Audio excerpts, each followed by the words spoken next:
السلام علیکم محلہ ویورز، اب دیکھ رہے ہیں میرا فیس بک اور یوٹیوب چینل۔ پاکستان اور آسٹریلیا کا تیسرا جو ٹیسٹ ہے آج اس کا آغاز تھا اور پہلے دن کا جو کھیل ہے وہ اختتام پذیر ہوا۔ پاکستان نے 312 رنز بنائے جبکہ آسٹریلیا کا 6 رنز پر کوئی کھلاڑی آؤٹ نہیں اور دن کا اختتام ہوا۔ پاکستان نے ٹاس جیت کر پہلے بیٹنگ کرنے کا فیصلہ کیا اور یہ جو فیصلہ تھا یہ بہت اچھا تھا کیونکہ جو وکٹ تھا وہ بیٹنگ کے لیے کافی آسان تھا اور بیٹنگ کے لیے ایزی تھا، لیکن جو پاکستان کی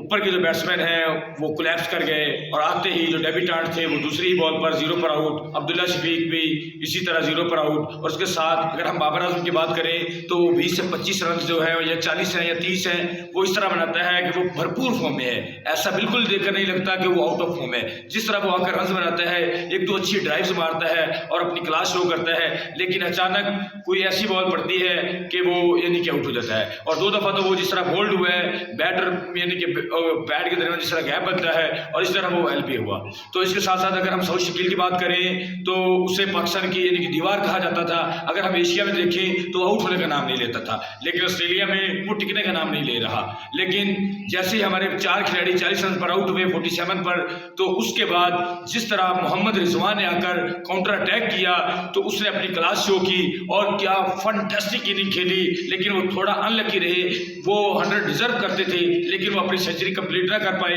کیا، لیکن شاندار انہوں نے اننگ کھیلی اور 2 چھکے لگائے اور کمال کی اننگ کھیلی، اور تقریباً جو دوسرا سیشن تھا اس میں سلمان علی آغا اور محمد رضوان نے رن بال کھیلے، حالانکہ نہیں تو ایسا لگ رہا تھا کہ شاید پاکستان جو 150 رنز ہے وہ بھی نہ کر پائے، لیکن جو وہ پارٹنرشپ تھی اس نے امید دلائی، لیکن اس کے بعد تھوڑا ان لکی رہے، جیسے رضوان آؤٹ ہوئے اس کے بعد ساجد اور جو سلمان علی آغا ہے وہ بھی اپنی 50 کمپلیٹ کرنے کے بعد فوری آؤٹ ہو گئے، اور اس سیریز میں جو پاکستان کے ساتھ سب سے بیڈ لک رہی ہے، یا آپ یہ کہہ لیں کہ جو پاکستانی بیٹسمینوں کی ناکامی رہی ہے، جو سب سے ہارنے کی جو مین کارن رہا ہے وہ یہ رہا کہ ہمارے جو بیٹسمین ہیں جیسی سیٹ ہوتے ہیں یا جیسی 50 کرتے ہیں تو وہ آؤٹ ہو جاتے ہیں، لیکن جو کمال کی اننگ کھیلی اور یعنی کہ جس نے ایگزامپل سیٹ کی وہ عامر جمال تھے۔ لاسٹ وکٹ کی پارٹنرشپ اس نے تقریباً 90 رنز کی بنائی اور کیا شاندار اس نے ہٹنگ کی، 82 رنز بنائے، اس نے 4 چھکے اور 9 چوکے لگائے، اور وہی جو آسٹریلیا کی ورلڈ کلاس بیٹنگ ہے وہ فرسٹ اسٹیشن میں نظر آئی، وہ بیک فٹ پر نظر آئی، کبھی پیٹ کامن آتے، کبھی مچل اسٹارک آتے، کبھی نیتھن لائن آتے اور کبھی ہیزل ووڈ آتے، کسی کو 2 چوکے 2 چھکے، اور اس نے ریورس سویپ پر بھی چھکے لگائے۔ تو اسی طرح انڈیا کے رشب پنت نے آسٹریلیا کے ساتھ آسٹریلیا میں کیا تھا، جس کی وجہ سے انڈیا نے 2 دفعہ آسٹریلیا کو آسٹریلیا میں شکست دی، اور یہی کارن تھا کہ وہ آ کر مار دھاڑ کرتا تھا رشب پنت، اور جس کی وجہ سے جو آسٹریلیا کی ٹیم ہے وہ بیک فٹ پر چلی جاتی تھی،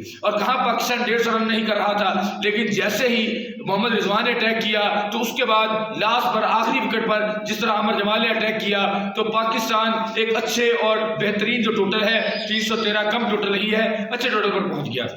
تو اگر ہم اس وکٹ کی بات کریں تو پہلے دن سپنرز کو بہت زیادہ ہیلپ مل رہی ہے، جس طرح سے نیتھن لائن کی بال سوئنگ ہو رہی تھی، پارٹ ٹائمر کی بال سوئنگ ہو رہی تھی، اتنا زیادہ آسٹریلیا پریشان ہو چکا تھا لاسٹ وکٹ پر کہ اس کو اپنے پارٹ ٹائمر لانا پڑے، لاوا شگی کو لانا پڑا، ٹریوس ہیڈ کو لانا پڑا، اور جس بال پر وہ آؤٹ ہوئے ہیں وہ بھی ایک پرفیکٹ شاٹ تھا، اچھا شاٹ تھا، لیکن تھوڑا ان لکی رہے کہ وہ سیدھا فیلڈر کے پاس یعنی کہ اسٹینڈ اسی جگہ پر یعنی کہ کھڑا تھا، اور حالانکہ وہ بھی ایک اچھا شاٹ تھا، اور جس طرح عامر جمال نے بھی اننگ کھیلی تو وہ بھی یعنی کہ سینچری ڈیزرو کرتے تھے، لیکن جس طرح سے بال کو سوئنگ مل رہا ہے، جس طرح پہلے دن اس وکٹ پر ٹرن مل رہا ہے، تو جتنے آسٹریلیا کے لیفٹ ہینڈڈ بیٹسمین ہیں، ٹریوس ہیڈ کو دیکھ لیں لیفٹ ہینڈڈ، اس کے بعد ان کے دونوں اوپنر عثمان خواجہ اور ڈیوڈ وارنر وہ left handed, Alex Carey left handed, Mitchell Starc left handed, بہت زیادہ جو لیفٹ ہینڈڈ بیٹسمین ہیں وہ آسٹریلیا کی ٹیم میں ہیں۔ تو ہمارے پاس 2 اسپنر ہیں اور وہ آف اسپنر ہیں، سلمان علی آغا یعنی کہ آل راؤنڈر ہے، تو اس کے ساتھ ساتھ اگر ہم ساجد خان کی بات کریں تو اس نے پہلی اوور میں ایک چانس کریٹ کر دیا تھا، لیکن ڈیوڈ وارنر تھوڑا لکی رہے کہ بال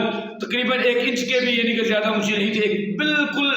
انبلیویبل تھا کہ بال وہاں سے گزر کیسے گئی سٹمپس کے اوپر سے، نہیں تو ڈیوڈ وارنر بس تھوڑا لکی رہے، اور یہ ڈیوڈ وارنر کا آخری ٹیسٹ ہے تو اسے پاکستانی ٹیم نے پورا پروٹوکول دیا، اس کو گارڈ آف آنر پیش کیا، تو وہ اس گارڈ آف آنر کو ڈیزرو بھی کرتے ہیں جس طرح کہ وہ بیٹسمین ہے، کیونکہ ڈیوڈ وارنر نے ODI اور ٹیسٹ کرکٹ میں ریٹائرمنٹ اناؤنس کر دی ہے، لیکن پاکستان نے اگر اس ٹیسٹ کو جیتنا ہے تو ہمارے اسپنرز کو اچھا کرنا ہوگا اور اسپیشلی ہماری فیلڈنگ کو اچھا کرنا ہوگا، کیونکہ چوتھی اننگ میں اس وکٹ پر بیٹنگ کرنا اتنا آسان نہیں ہوگا۔ اگر پاکستان نے آسٹریلیا کو پہلی اننگ میں جلد آؤٹ کر لیا تو یقینی طور پر پاکستان یہ میچ جیت سکتا ہے۔ تو پاکستان نے دوسرا ٹیسٹ بھی اچھا کھیلا، لیکن کچھ امپائر کالز کی وجہ سے، کچھ امپائر ڈیسیجن کی وجہ سے پاکستان کو شکست ہوئی۔ لیکن اس کے بعد اب پاکستان ایک نئے جذبے سے، ایک نئی امید ملی ہے، جس طرح ہمارے لوور آرڈر نے کم بیک کیا ہے۔ تو اس پوری ٹیسٹ سیریز میں یہ صحیح ہوا ہے کہ ہمارا جو لوور آرڈر ہے وہ آ کر رن کرتا ہے، اسپیشلی رضوان کی اگر ہم بات کریں تو بہترین قسم کی وہ بیٹنگ کر رہا ہے اور کلاس کا وہ بیٹسمین ہے۔ آپ کو اگر ہماری ویڈیو اچھی لگی ہو تو اسے لائک کریں، شیئر کریں اور کمنٹ میں اپنی رائے ضرور بتائیں۔ اوکے، اللہ حافظ۔